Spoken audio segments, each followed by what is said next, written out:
The sun hung low over the Mediterranean, casting a blood-red glow on the waves that lapped against Tyre's unyielding walls. Salt air, mixed with the acrid smoke of distant fires, carried on a wind that whispered warnings no one heeded. Then came the rumble, thousands of boots marching in unison, chariots grinding stone under wheel, the low growl of an empire on the move.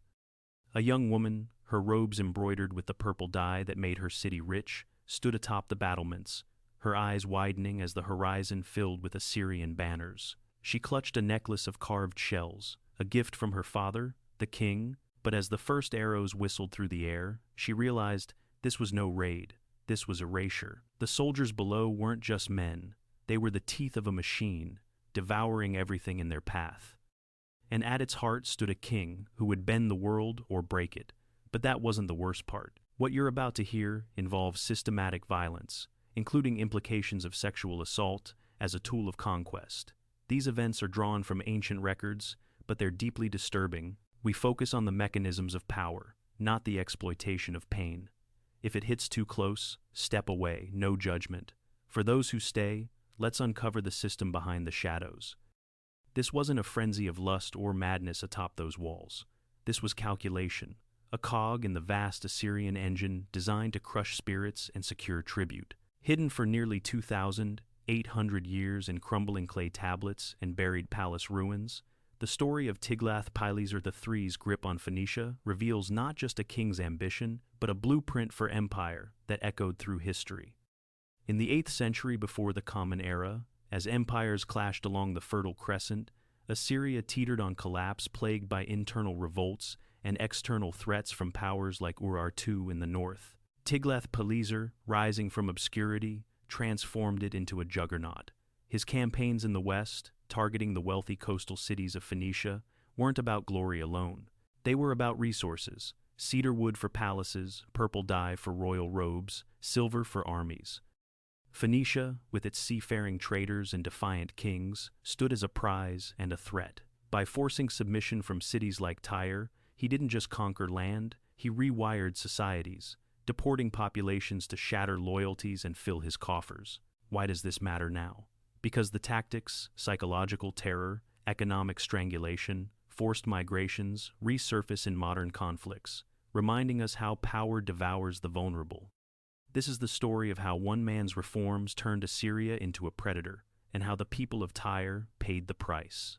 Picture the Assyrian heartland in the mid-8th century, a land of baked earth and mighty rivers, where the Tigris and Euphrates cradled cities like Nineveh and Ashur. But beneath the grandeur lay rot. For decades, the empire had stagnated, kings weak, borders shrinking under pressure from nomadic tribes and rival kingdoms. Urartu, a mountainous power to the north, chipped away at Assyrian influence, allying with local rulers to foment rebellion. The army, once feared, had become seasonal farmers called up for summer campaigns, scattering come harvest. Governance was fractured, with governors acting like petty kings, hoarding taxes, and ignoring the throne. Into this chaos stepped a man whose origins remain shrouded. Some chronicles whisper he was a usurper, perhaps a military commander or provincial official, seizing power amid a bloody revolt in the capital, Nimrud. Others hint at royal blood, a brother or son of the faltering Ashur-Nirari V. Whatever the truth, in that fateful spring of 745, he claimed the throne, adopting the name Tiglath-Pileser, a nod to ancient conquerors, meaning, "My trust is in the heir of the divine palace." He wasn't born to cruelty. The system forged him. Early in life, as a young officer perhaps, he witnessed the cost of weakness. Assyrian records speak of border skirmishes where enemies exploited disunity, raiding villages and vanishing into the hills. One formative clash, against Urartian raiders, might have left him scarred not just physically, but with a burning resolve. He saw how fragmented command led to defeat, how mercy invited revolt. Another pivotal moment came during internal purges. Facing down rebellious nobles, he learned the value of swift, decisive action. These experiences crystallized his vision. Assyria needed not just victory, but permanence. He reformed the military into a standing force. Professional soldiers paid from the treasury, equipped with iron weapons and siege engines that could topple walls. Provinces replaced vassal kings, Governors reported directly to him through a network of spies and couriers. Deportation became policy, not random brutality, but a tool to dilute resistance, resettling conquered peoples as laborers in distant lands. Economically, he centralized tribute, demanding not just gold, but resources like timber and dyes. This wasn't innovation from thin air. It built on predecessors, but he perfected it into a machine. And then, with his reforms in place, he turned west. The Levant beckoned rich, divided, ripe for the taking. What happened next would alarm the coastal kings, setting the stage for Phoenicia's fall. The air grew thick with dust as the Assyrian columns snaked toward the sea, that fateful year when the campaigns began in earnest. It was around 738, after crushing northern foes, that Tiglath-Pileser set his sights on the prosperous strip of coast known as Phoenicia. Cities dotted the shoreline like jewels, Byblos with its ancient temples, Sidon bustling with merchants, and Tyre, the island fortress, defiant on its rocky perch, connected to the mainland by a narrow causeway. The atmosphere was tense. Traders whispered of the king's approach, their ships laden with goods from distant Egypt and Crete. Phoenicians weren't warriors by nature, they were sailors, dye makers, builders of empires through trade.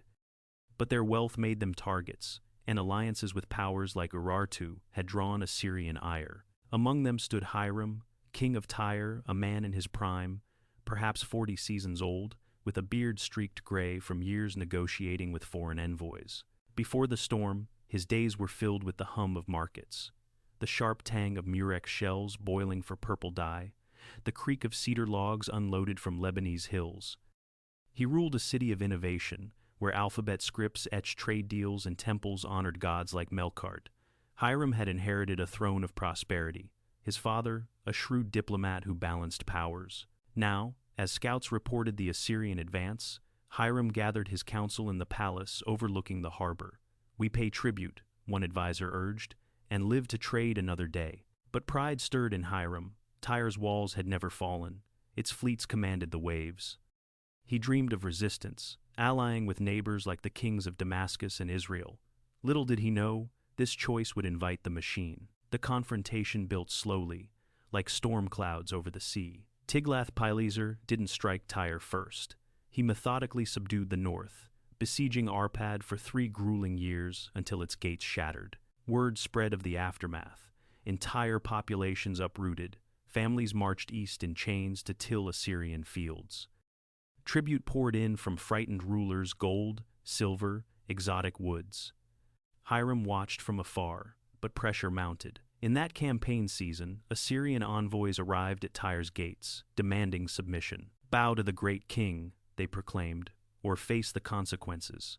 Hiram hesitated, weighing his options. Alliance offers from Damascus tempted him together. They could repel the invaders. But refusal meant war.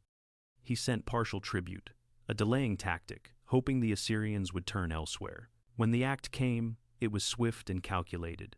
Tiglath-Pileser's forces swept south, overwhelming allied outposts. Tyre wasn't stormed. Its island position made siege difficult, but blockaded. Ships seized, trade strangled.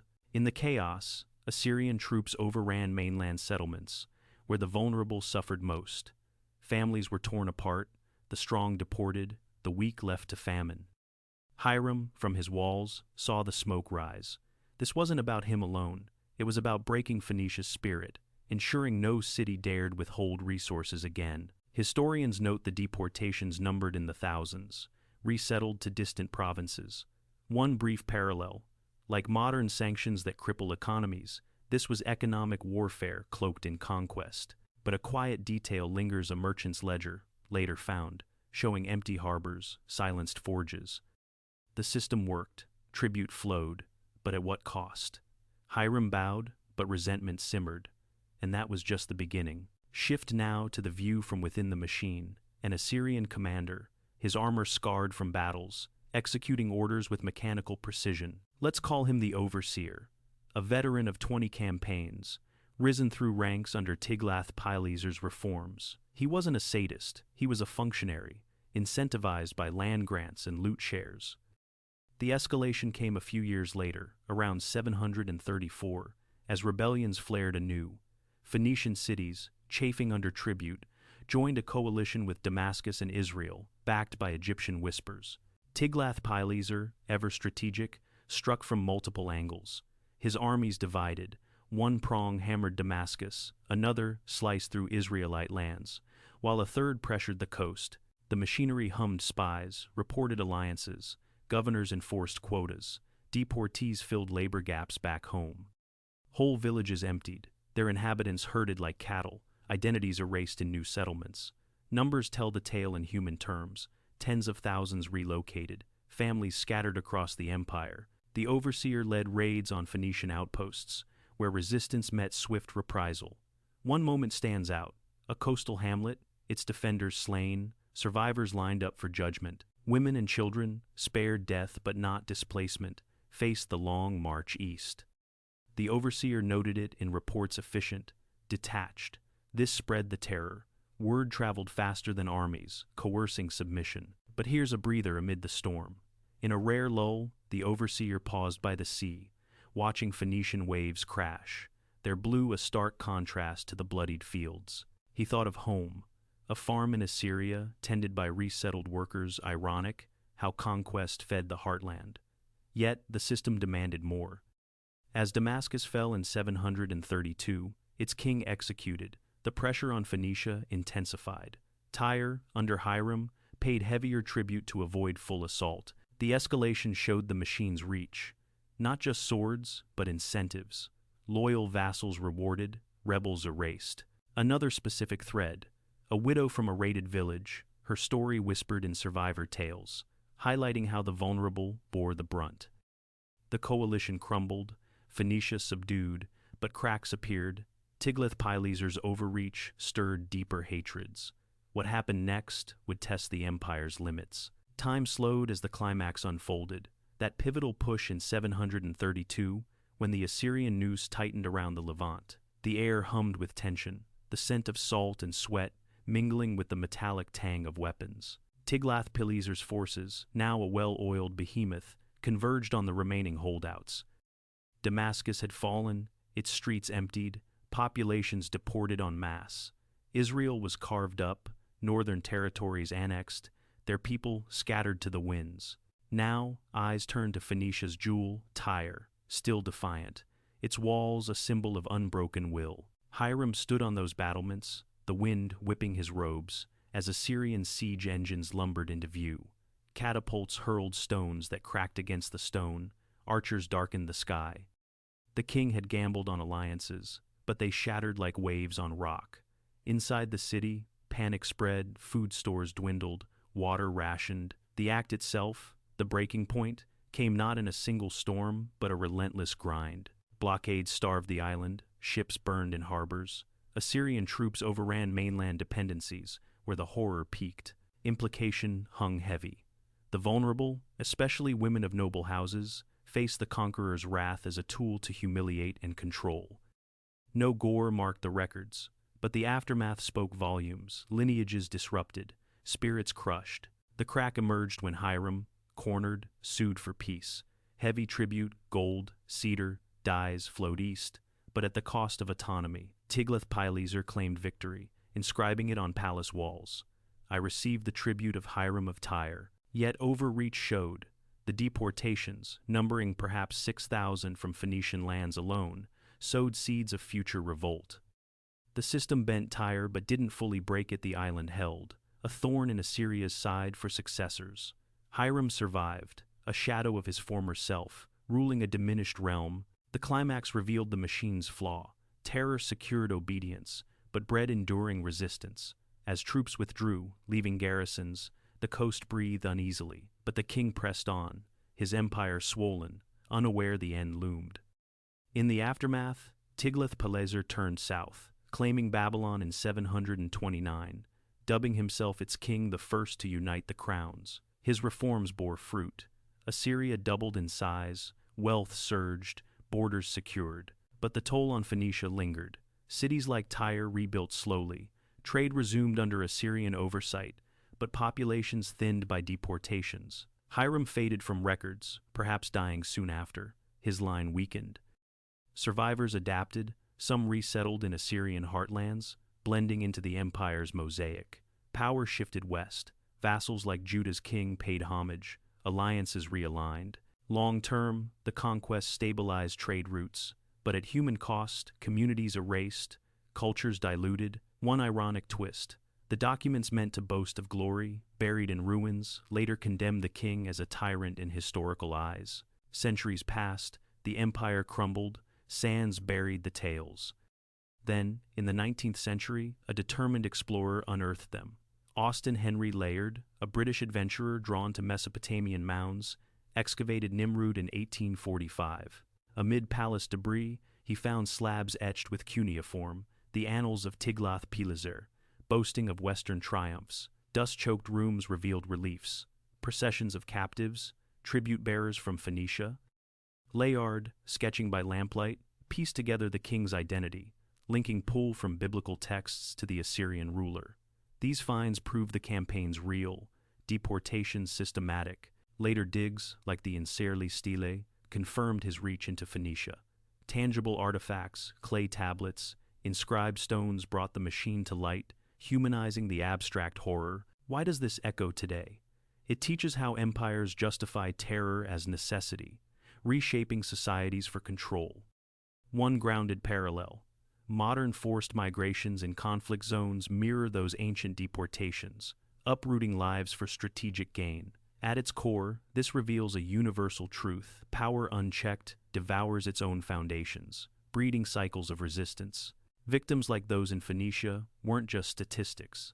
They were threads in humanity's fabric, torn but enduring. Return to those walls, now silent under the same sun. The young woman who stood there, her fate lost to time, but her city's spirit persisted. They were meant to vanish, swallowed by the machine, but they didn't. Inscriptions, artifacts, even the purple dye staining ancient cloths, they survive. And now they're here with you, because you listened. If this moved you, share a thought in the comments. What echoes of ancient empires do you see today? Remember the forgotten, and let their stories live.